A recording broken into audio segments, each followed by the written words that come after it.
Parliament ഇന്നും പ്രക്ഷുബ്ധമാണ്. പ്രതിപക്ഷ ബഹളത്തെ തുടർന്ന് ലോക്സഭയും രാജ്യസഭയും ഇന്ന് ഉച്ചവരെ പിരിഞ്ഞു. കേന്ദ്രമന്ത്രി ധർമ്മേന്ദ്ര പ്രധാൻ രാജിവെക്കാതെ ചർച്ചയ്ക്കില്ലെന്ന ഉറച്ച നിലപാടിലാണ് പ്രതിപക്ഷം.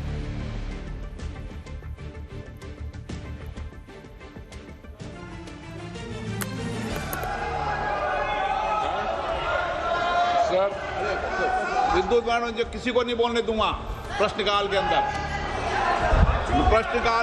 प्रश्नकाल ही चलेगा। आप अगर प्रश्नकाल नहीं चलाना चाहते, प्रश्नकाल माननीय सदस्यों का सबसे महत्वपूर्ण समय होता है, जवाबदेह का होता है। मैंने कल भी प्रयास किया, आप भी प्रयास कर रहा हूं। बहुत कड़े कदम उठाते हुए देश को बताया कि जुडिशियल फास्ट ट्रैक कोर्ट भी बनाने के लिए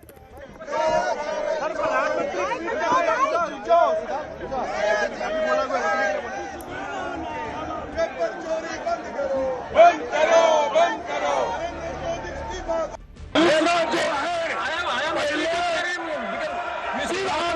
एजुकेशन मिनिस्टर का इस्तीफा होना चाहिए। चर्चा करने के लिए थे, चर्चा से भागे, चर्चा के लिए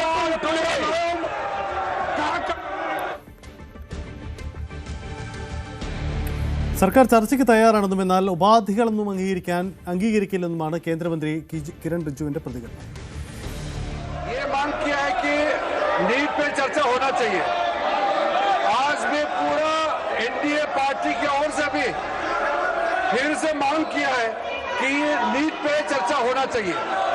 मुझे लगा कल खड़गे जी और बाकी ऑपोजिशन के कुछ नेताओं से मिल करके हमारा उम्मीद थोड़ा सा कायम हुआ था कि चर्चा हो सकता है क्या आज। तो कांग्रेस पार्टी ने कंडीशन लगाया, हमने ये अनुरोध किया कि चर्चा किस प्रकार से कितना लंबा चलेगा ये हम आपस में मिलकर तय करें, लेकिन कंडीशन मत लगाइए। कंडीशन लगाने से आपका जो इंटेंशन है वो ठीक नहीं है। യെസ്, ആർ കിരൺ ബാബു ചേരുന്നു.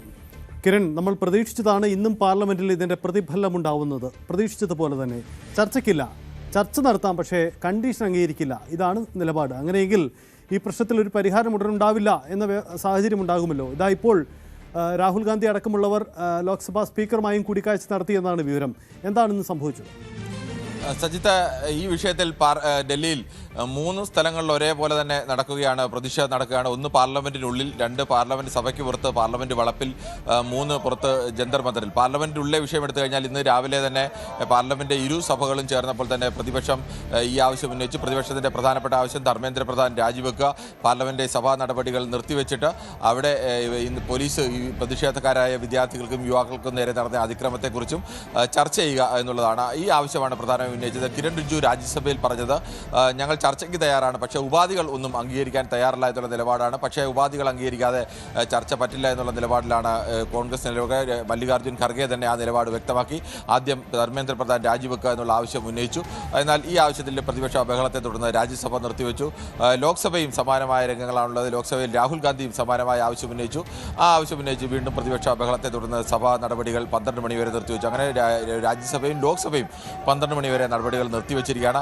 ഇന്ന് സഭയ്ക്ക് പുറത്തും പാർലമെന്റ് വളപ്പിലും മറ്റ് പ്രതിഷേധങ്ങൾ നടന്നു.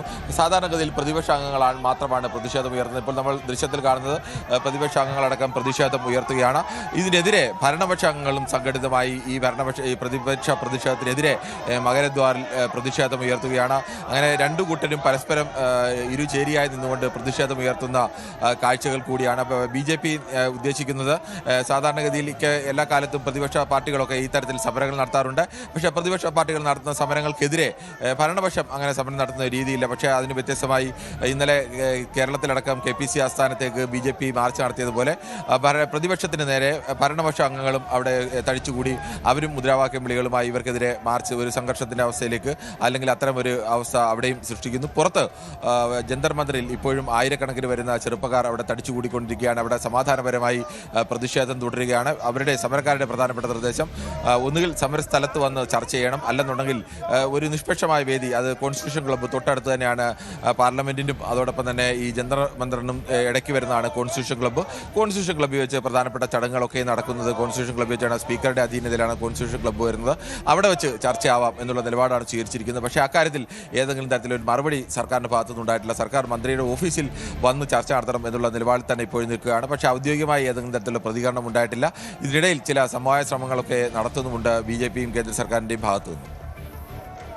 കിരൺ, കണ്ടീഷൻസ് ഒന്നും അംഗീകരിക്കില്ല എന്ന് പറയുമ്പോൾ ധർമ്മേന്ദ്ര പ്രധാൻ രാജിവെക്കില്ല, പ്രധാനമന്ത്രി ക്ഷമാപണം നടത്തില്ല, ഇക്കാര്യങ്ങളൊന്നും അംഗീകരിക്കില്ല എന്നുകൂടിയാണ്. അപ്പോൾ ചർച്ച നടത്താമെന്ന് പറയുമ്പോൾ അത് സ്വാഭാവികമായി സമരത്തോടുള്ള സർക്കാരിൻ്റെ ഒരു സമീപനം എന്നതിനപ്പുറം പ്രശ്നപരിഹാരത്തിന് വഴി തുറക്കുന്നതല്ല സർക്കാരിൻ്റെ ഇതുവരെയുള്ള സമീപനം. അങ്ങനെ കൂടി ഉണ്ടോ? സജിത്ത്, അങ്ങനെ തന്നെ പൂർണ്ണമായും വായിക്കേണ്ടി വരും. കാരണം പ്രധാനമായും ഉന്നയിച്ചിരിക്കുന്ന ആവശ്യം ധർമ്മേന്ദ്ര പ്രധാന്റെ രാജി എന്നുള്ളതാണ്.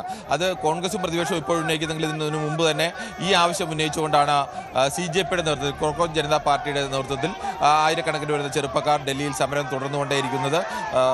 ആ സമരത്തിന് ഐക്യദാർഢ്യം പ്രഖ്യാപിച്ചുകൊണ്ടാണ് പ്രതിപക്ഷ പാർട്ടികൾ കോൺഗ്രസിന്റെ നേതൃത്വത്തിൽ പാർലമെന്റിനകത്തും പാർലമെന്റ് വളപ്പിലുമെല്ലാം ഈ സമരം പ്രഖ്യാപിച്ചത്. കഴിഞ്ഞ ദിവസം പ്രധാനമന്ത്രിയുടെ വസതിക്ക് മുന്നിലടക്കം അവിടെ ഒരു പ്രതിഷേധം നടത്തിയതും എല്ലാം ചെയ്തത്.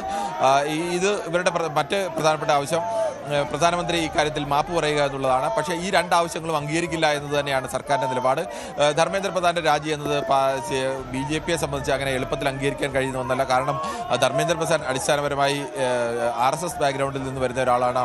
ഒറീസയിലെ ഏറ്റവും പ്രധാനപ്പെട്ട നേതാവും ഈ തവണ മോദി മന്ത്രിസഭ NDA മന്ത്രിസഭയുടെ വിജയത്തിന് ആധാരമായ 21 സീറ്റുകളിൽ 20 സീറ്റ് ഒറീസയിൽ നിന്ന് നേടിയെടുത്തതും അവിടെ ആദ്യമായി BJP ഭരണത്തിലേക്ക് ഒറ്റയ്ക്ക് എത്തിച്ചതുമൊക്കെ ധർമ്മേന്ദ്ര പ്രധാന്റെ നേതൃത്വത്തിലാണ്. അങ്ങനെ ഉള്ള ഒരാളെ ഒരു കാരണവശാലും അദ്ദേഹത്തിൻ്റെ മന്ത്രിസഭയിൽ നിന്ന് ഒഴിവാക്കാൻ BJP കഴിയില്ല. അങ്ങനെ അവർ ശ്രമിക്കുകയുമില്ല. മറ്റൊന്ന്, പ്രധാനമന്ത്രി ഇക്കാര്യത്തിൽ ഖേദം പ്രകടിപ്പിക്കുക എന്നുള്ളതാണ്. അങ്ങനെ ഖേദം പ്രകടിപ്പിക്കുന്ന നിലപാടിലേക്ക് പ്രധാനമന്ത്രിയും പോകാൻ സാധ്യതയില്ല. അതുകൊണ്ട് നോർമൽ രീതിയിലൊരു ചർച്ച എന്നതിനപ്പുറത്തേക്ക് മറ്റേതെങ്കിലും ഒരു ഒത്തുതീർപ്പിലേക്ക് വരാൻ ഈ ചർച്ച കൊണ്ട് കഴിയുമെന്ന് തോന്നുന്നില്ല. ഈ ഉപാധികൾ അംഗീകരിക്കാത്തത്തോളം കാലം ഈ സമരം ഒത്തുതീർപ്പിലേക്ക് പോകില്ല എന്നുള്ളതാണ് നിലവിലെ അവസ്ഥ. അല്ലെങ്കിൽ ഇനി ഉപാധികളിൽ മാറ്റം വരുത്താൻ പ്രതിപക്ഷവും CJPയും ഒക്കെ തയ്യാറാവും. അതാണ് സാഹചര്യം. എന്തായാലും പ്രശ്നപരിഹാരത്തിന് വഴി തുറക്കുന്നില്ല. സർക്കാർ ചർച്ചയ്ക്ക് തയ്യാറെന്ന് പറയുമ്പോഴും അത് ഇതുവരെയും ഒരു പരിഹാരം മാർഗമായി മാറുന്നില്ല. ഇതിനിടയിൽ പുതിയൊരു വിവരം കൂടി പുറത്തു വരുന്നുണ്ട്. ഇതുവരെ 11 FIR ആണ് സമരക്കാർക്കെതിരെ ഡൽഹി പോലീസ് രജിസ്റ്റർ ചെയ്തിരിക്കുന്നത്. അവിടുത്തെ അക്രമ സംഭവങ്ങളുമായി ബന്ധപ്പെട്ട് എന്നാണ് മനസ്സിലാക്കുന്നത്. 11 FIR ആണ് രജിസ്റ്റർ ചെയ്തിരിക്കുന്നത്. പാർലമെന്റിന്റെ ഇരുസഭകളും ഇന്നും സ്തംഭിച്ചു എന്നതാണ് സാഹചര്യം. കൂടുതൽ വാർത്തകൾക്ക് News 18 Keralam YouTube channel subscribe ചെയ്യുക.